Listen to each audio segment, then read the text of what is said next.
Hello and welcome to another episode of the Real Estate Investing Club, the place investors go to gain actionable advice, learn about current market trends, and hear war stories from other professional investors out there in the field today.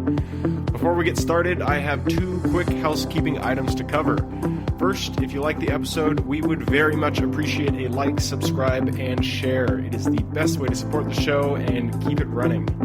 Second, if you are a new investor looking to get started in real estate or an experienced investor looking to take your investing to the next level, we created an ebook for you that will cover how to find deals that are actually deals, how to finance those deals with little to no money down, and how to exit those deals for maximum value. On top of that, I throw in an insane amount of free bonuses that you'll have access to once you buy the ebook. All we charge is our admin costs to keep the show running. So, if you're serious about real estate investing and want to create both active and passive income as an investor, head on over to the website at therealestateinvestingclub.com and click on the button that says Get the ebook to grab yourself a copy today. So with that said, let's dive right in. Today we have a very special guest with us, ready to drop some investor knowledge on you. So buckle up, grab your pen and paper, and enjoy the ride.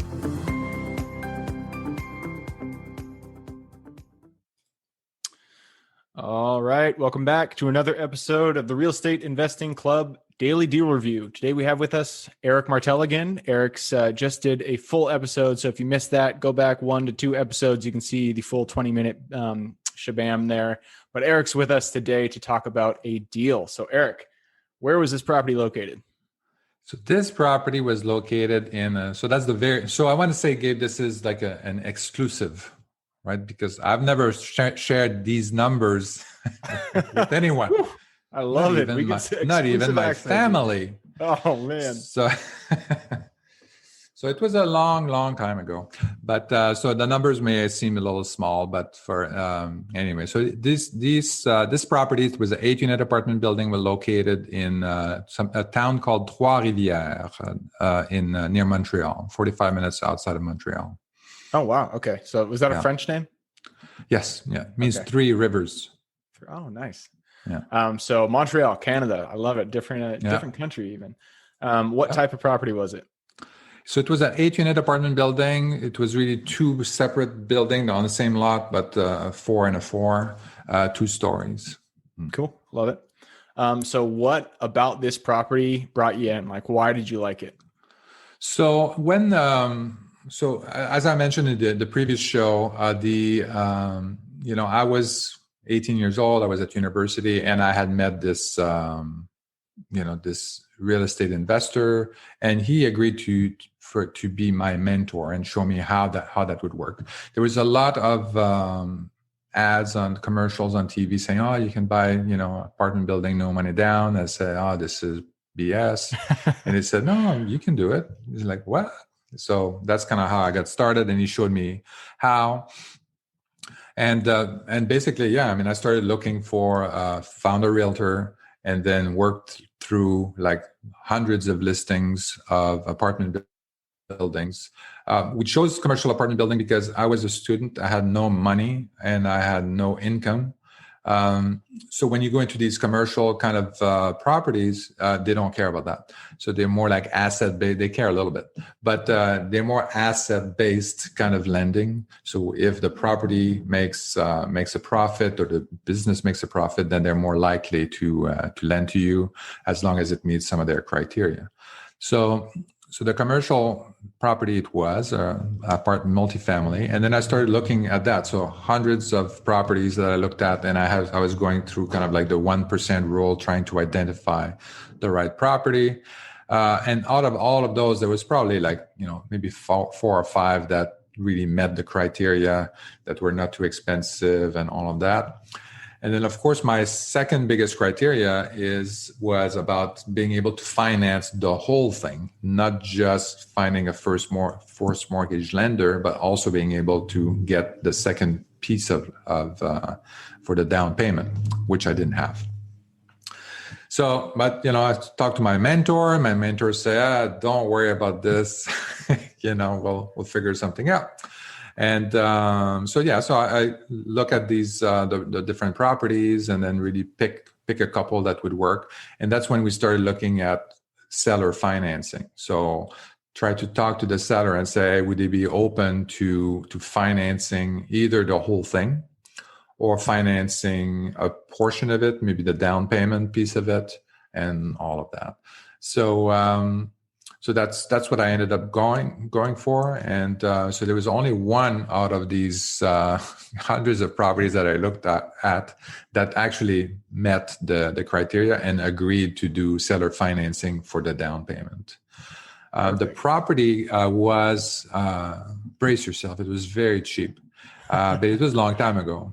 But it's $80,000. So this is how much I paid. So $10,000 per unit. $10,000 per unit. That's just killer. Yeah. But that was also, when you think about it, it was also obviously not in the best part of town. It was not it was more like a D-class kind of neighborhood. There was a lot of people that were on what they call welfare or Section 8 in that apartment building. So, and there was a couple of people that were like retired. So there was just on their pension. So I mean, they were paying and they were doing okay. And so I bought the property, tried to get the financing. And when I did the financing, I did a financing with a credit union. I went to some banks. The banks were kind of like laughed at me on the way out. Get out of here, you 8-year-old kid. I love credit unions. They are, because they're more community oriented. So, and then they're just more about helping the community more than anything. So I always had good luck with them. So, so they lend me the money. When we end up sitting at in front of the lawyers to kind of like get everything signed up, there was some kind of like a weird handshake that happened. Because technically when you sign, so you sign the contract for buying the property, and you have the loan documents that you have to sign with the bank. And then, but they say, well, does Eric Martel have the down payment? So I basically had to produce kind of like the down payment to show that I had the down payment, so in order to get the first loan, and then I could do the second loan. But for a moment, I had to kind of show that I had. But obviously, I didn't have it, and I didn't know. So it was kind of like everybody kind of looked at each other and stuff like that. Oh yeah, he has it. I swear. Oh, okay. He's good for it. He's good for it. Yeah. That would never happen today. That's for sure. Yeah, it's a little bit different today, but so just they kind of like look at each other. Yeah, he's good. And then anyway, so then signed that, and then I signed the second, which is the seller financing piece of it, which was literally a second lien position on that property for the rest of the money. And then after all that, $80,000 after the mortgage and the second mortgage was paid and all the other stuff was paid, I was making $250 net cash flow per month. Yeah. Wow, that's very nice. So I'm divided by how much money I put in. So I put $125 for the application fee for the mortgage. So that's a great ROI right there. So I'm just going to go right back through the questions. You answered most of them. So you found it. How'd you find it? Yeah. That was through, sounds like you worked with a realtor. You looked at a crap ton of listings to find this one gem.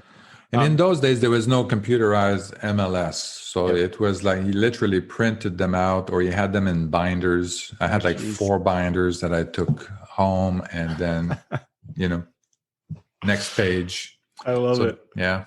No filtering. Yep. So you found it that way, and then you financed it. You went to a bank or a credit union for the actual purchase, and then you got a second position with seller financing for the down payment. And then there was that beautiful head nod to prove that you actually had the money. So how'd you go about adding value? Did you do any renovations to it, or was it just a buy and hold? No, I didn't do any. So this is the thing, right? I mean, I just. I didn't have a grand plan. I was pretty young, and it was about kind of like more the cash flow and then kind of like investing in that and learning. I just kind of maintained it. One mistake that I made is not having property management. So I was the property manager. Not a good choice. I wouldn't hire myself. So how did you? Oops. Yeah, go ahead. How did you exit the property? What was the exit? It sounds like you held it for a while. Yeah, so and I got a phone call one day. I said, hey, we know that you have this property. Are you interested in selling? And they made me an offer, and I said, yeah, that's it. I made a little bit of profit. I think I made like $15,000 or $20,000 on that property. So I basically sold it for $95,000 or $100,000. Okay, cool. So let's dive into the numbers then. So you bought it. You said what was that? You said 80,000, 10,000 per unit, and there were no renovations, so you didn't put any money into it, and you held it. Only repairs. I think there was a couple of things for repairs, maybe $1,000 in repairs or something like that. Yep. So super minimal. How long did you hold it for? I held it, I think, for 2 years, 3 years. 2 years. You held it for 2 years, and then you exited. You sold for 95, so you made 15 over 2 years. Not a good ROI, but I mean, you're 18 years old. I'm sure this was like the university for you. And I was that was my real education. I think it's going through that exercise, because part of it was beyond the numbers. It showed that I was able to make money without working, without putting the hours. Well, there was work, but you know what I mean? It was not like I was not working as an employee. I was, and my whole goal was kind of like proving that to myself too, that I knew from a very young age that I didn't want to be a full-time employee. I mean, I've seen my parents, how they worked and how they were stuck in that job. And no, I promised myself I wouldn't be there. That's my story myself. So what was the biggest lesson you pulled out of this guy? So that I think that would be the lesson, is that yes, I can. It's possible to make money, without working, to be financially free. I mean, you just need to redo this over and over and build a portfolio, and eventually, be financially free. The other thing is to be creative. Find, structure your deal a certain way so that it makes sense. So even if you don't have too much money, then you can find some other ways to get the funds that you need to make it happen. Lots of people are going to say no. I mean, the reason why the realtor gave me these 4 binders of properties is because you wanted to shut me up. He said, he kept bringing deals that said, oh yeah, this, these deals don't work. You can't find these deals. He kept telling me, no, you have to do this, you have to do that. And then he basically said, why don't you look at those? And then you tell me what you find. He probably thought 4 binders. He probably thought I would give up after a few pages and all of that. But little did he know. Yeah, exactly. Yeah. But a lot of no's that you have to go through. And my mentor kept telling me, he said, no, you're on the right track. You just keep going. You'll find something. Right. So having a mentor too, that really helped me on that side. So. Yeah. So it sounds like, I mean, there was a lot of things. I mean, you were 18. I'm sure there was a ton of good lessons that you pulled out of that one. Oh yeah. Awesome. Well, Eric, that's the deal review. Thanks for walking us through that. My pleasure, Gabe. Absolutely. And for everybody who is here with us today, again, thank you guys for showing up. You're the reason we do this. If you have, or the best way to support the show, subscribe, like, and share as always. And I hope you guys have a good week. Keep rocking real estate. Look forward to seeing you on the next episode. Thank you for joining us for another episode of the Real Estate Investing Club. I hope you guys enjoyed the episode and were able to pull some actionable advice that you can go home with and apply to your own investing business. Before you go, I have a gift for you. If you're a new investor looking to get started or an established investor looking to take your business to the next level, I've created an ebook just for you available on the website. This ebook will cover how I was able to create both active and passive income in real estate with very little money to start with. In it, I will address the 3 most often cited obstacles new and veteran investors run into by showing you how to find a deal that's actually a deal, how to finance that deal with little to no money down, and how to exit a deal for maximum value. And if you get the ebook today, I'm going to bury you in bonuses, 7 of them to be exact. First, you'll get the off-market lead generation blueprint, which will take you through the exact systems and processes we use to generate off-market leads like clockwork, which is the most important skill when it comes to creating real wealth in real estate. Then you'll get the A to Z REI systems and vendors guide, which will allow you to peek under the hood of our business and see the exact tools and systems and even the vendors we use to grow our business. After that, you will get the top 100 best performing keywords pack, which will give you the exact keywords we use to target leads online and generate leads without having to lift a finger. Next, you'll get the contracts bundle for wholesaling and renting real estate, which will give you access to all of the contracts we use in the field to execute all types of transactions. After that, you'll get the Investor's Quick Analysis Calculator and Offer Tool, which will allow you to quickly calculate whether a deal is an actual deal and will allow you to create an offer automagically from those calculations. Next up, we'll give you the Investor's Daily Success Tracker, which is a tracker you can use to ensure you are taking the right actions day in and day out to reach your financial goals in real estate. And finally, you will get the Wholesaler's Template for Quick Assignment Cash, which will give you the templates we use to present our wholesale deals professionally and efficiently to our buyers. I know that is a ton of things to say. I'm glad you were able to stick with it.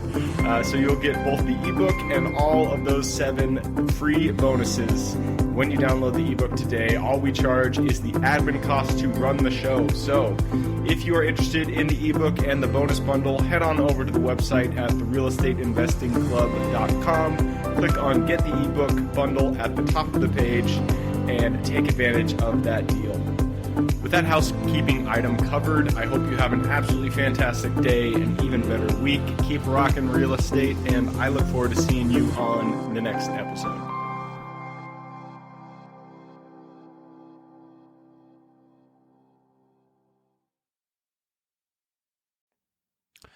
All right, before I officially sign off, I have a quick announcement to make.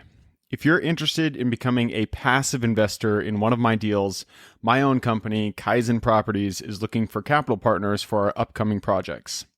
We invest in what are known as recession-resistant assets, mainly self-storage facilities, mobile home and RV parks, and industrial properties. If you're interested in investing and would like to learn a little bit more about my company, our investing criteria, and some of the previous projects we've done, go to the Real Estate Investing Club podcast at therealestateinvestingclub.com and scroll all the way down to the bottom of the page. Click on the Invest With Us button.